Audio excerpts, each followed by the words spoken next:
Right. Does Nigel Farage's crackdown on legal migration go too far? 0207 862 2222 is the number. He announced yesterday that he would stop legal migrants from claiming benefits and scrap their right to permanent settlement in the UK if he became Prime Minister. Reform want to get rid of indefinite leave to remain, which can usually be applied for after living here for 5 years on a qualifying visa. It gives migrants the right to stay and work here permanently, as well as to access benefits. It's also a key route to citizenship. The plans are tougher than those proposed by the government, who want to double the waiting period to 10 years. Reform's approach would lead to hundreds of thousands ultimately losing their right to stay in the UK, according to the party. And this is more from Nigel Farage, who warned of a so-called Boris wave of migrants who will be eligible for indefinite leave to remain in the coming years. We are not the world's food bank. It is not for us to provide welfare for people coming in from all over the world. The 800,000 people that will get indefinite leave to remain unless this policy is revoked tend to be young, tend to be low-skilled. They are going to be a huge burden on the state. What are your thoughts on this, Charlie?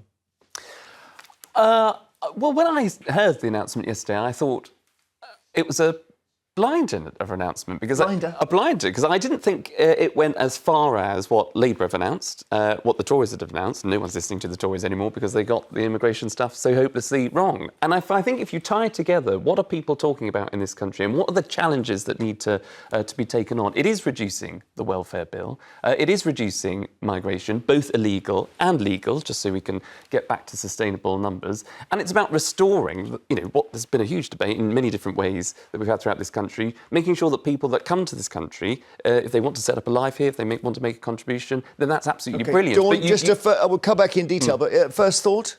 I'd say the first area of caution is not to jump on everything that Nigel Farage says, because he's going to say lots of things over the next couple of years. And if we jump on everything, then you're just going to be running around in circles. Well, it's kind of wiped out the Lib Dem conference, hasn't it? So that would be my first. OK, all right. Well, listen, critics call the plans unworkable and unconscionably cruel, warning they will tear families apart. Let's just have a look over here. And this reference Nigel Farage made in the clip to the Boris wave. What exactly is the Boris wave? Let's have a look. I'll show you, if I can, famous painting here. This is the artist Hokusai the Wave, so we can illustrate it using this painting. Let's bring on Boris Johnson. Boris is accused of allowing a huge wave of migration when he was Prime Minister. There he is, on the wave, the Boris wave. So, freeze it, and we'll get some numbers here. Johnson introduced a new immigration system and promised numbers would come down. Actually, net migration rose. 484,000 in 2021, 634,000 in 2022, 906,000 in 2023, and then down he went, and that was the end of that. So what exactly is Nigel Farage going to do about it? What is he going to do? Bring on the reform policy now. As of yesterday, there they are, there he is. So this is about people who are already here as well as those arriving. You must apply for a new visa every 5 years. You'll not be able to access benefits. You must be on a materially higher salary to come. You'll face limits on dependents. You must be of good character. You cannot have criminal convictions, and you must have better English skills. Applying to those who are here already. That is the crucial thing. So people who are here may find they essentially suddenly are disqualified from staying. Other things, reform will put a limit on visas for jobs with shortages, make those employers pay to train Brits if they take them on, and extend wait to apply for citizenship to 7 years. There's the reform policy. OK, that's it laid out. But you think it's a blinder?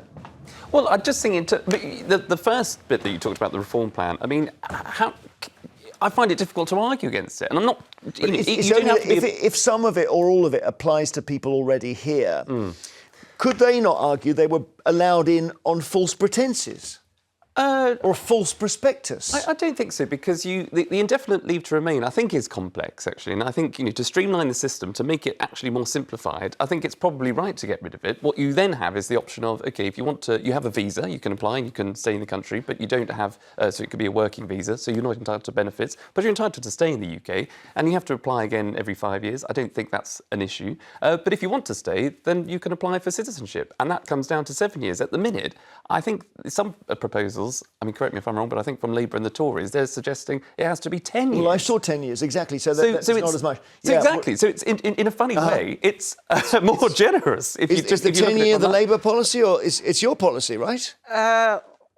Is the 10-year the Labour policy? You've got to wait 10 years before you can be here. That's not the permanently current settled. policy. No, I don't believe that's the current policy. No, well, what do you think? It's been announced by Labour, I think. I think it was. I mean, I think it was, and I remember talking about it on this show. But just the way in which immigration works and the kind of people that should be coming to the country. I think some of the detail as well from reform. You can get a skill. It is difficult to argue with it, Dawn, isn't it? No, I mean, look, we have to have a sensible discussion, right? And first of all, linking migrants to benefits is incorrect. Right, migrants have a net gain to the economy, something like 16k. So that automatic link do was they? there. Do they? We might dispute so that automatic link needs to stop. And also the people that are here, people from Hong Kong, people from Ukraine. There's so many holes in this proposal. But we also need to talk about these are people, right? So the reason why we have migrants in this country is because employers need skilled labour, and they don't have the skills, and there's nobody to do the job. So they say they look to elsewhere to get people to come and do those jobs. And so if you're now saying, well, they have to earn £60,000, how about all the care workers that come in and look after the elderly when there's huge gaps there? So who's going to do that? So there's so many things that you have to discuss, but let's do it from a calm, let's do it from a compassionate point of view. And Reform, just to say, Charlie, sorry, Reform have said the stop on benefits would save £234 billion over the lifetime. And that's been disputed. I know, but I'm just saying what they're saying. The lifetime of the average migrant, but the Centre for Policy Studies, which had originally produced the figure, says it should not be used. The Chancellor, Rachel Reeves, also disputed the claims.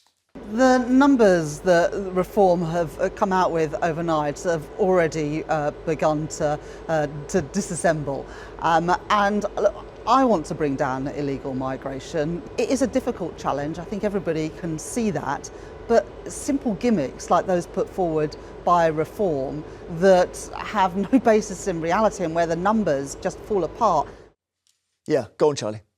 Well, I mean, I don't think that's a gimmick. I think actually some of the stuff they announced... The numbers aren't correct, are they? And the 6 million EU migrants aren't touched by any of this. Well, and this is where it comes into the idea of the Boris wave, which obviously frustrates a lot of people. But when you've got a post-Brexit society, when you've got a post-COVID society, when lots of people did leave, you do need people to come in and fill those jobs, and that is a good thing. But what I just want to challenge Dawn on is, you're absolutely right. But it's Labour policy that restricts healthcare workers coming into the country. I don't understand that.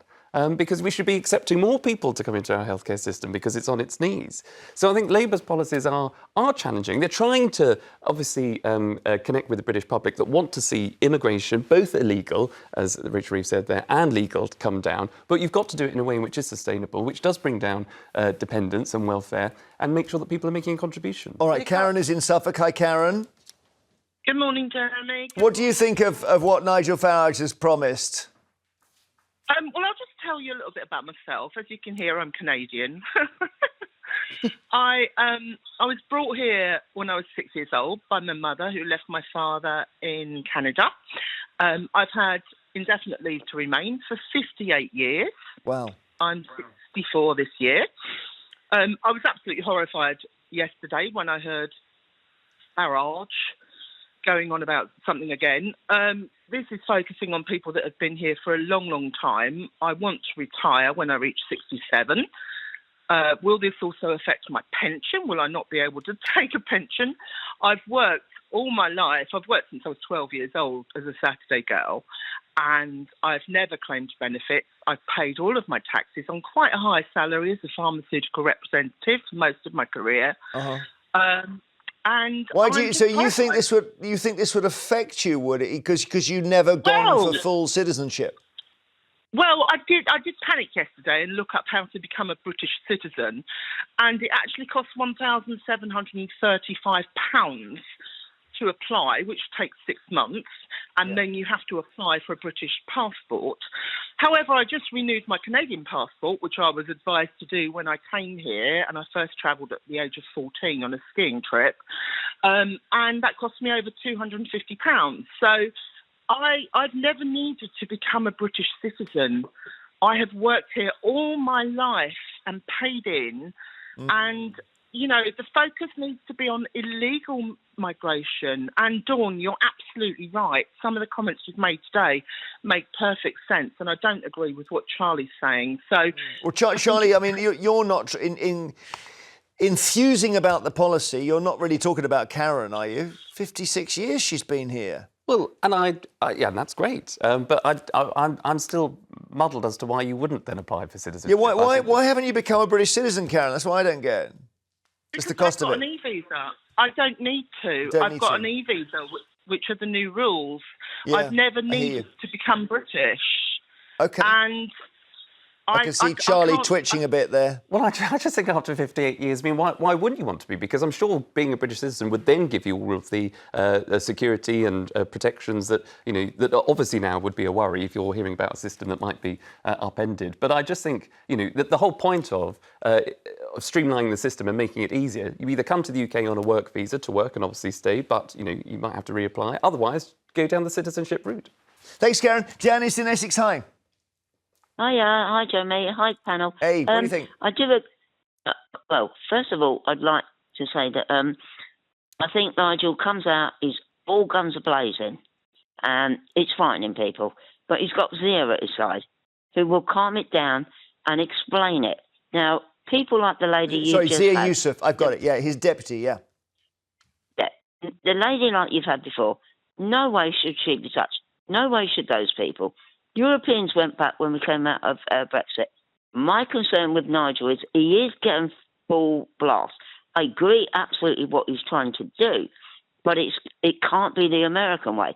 You cannot go in and just drag someone that's been in the country 22 years, that's got a wife and 4 kids to leave behind. I'm hoping he's going to do it, and he's going to spell it out in a far better way, because we can't just go riding roughshod and just say, you're out, you're out.